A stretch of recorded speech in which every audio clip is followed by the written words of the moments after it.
फेरि म गोबर पानी लगाइरहेको छु अनि यसरी फिटाउँदैछु।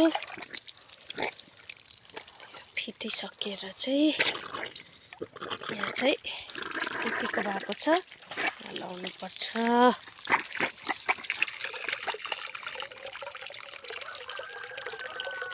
हो यहाँ लाउने यत्रो भएको छ, यो नयाँ रोपेकोमा फेरि लगाइदिने यतिको भएको छ। अब यो लगेर लाउनु पर्छ। विन्टरमा पनि आरुचा चाहिँ यसरी फलिरहेछौँ, यहाँ माथितिर पनि आइरहेको छ। 15-20 वटा यसरी पाकेको भइरहेको छ। विन्टरमा नि यसरी हुँदो रहेछ आरुचाको बोटमा।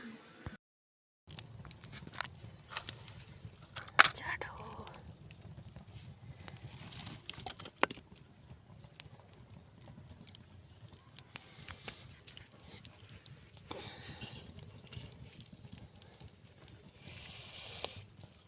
आछु जाडो तातो भयो।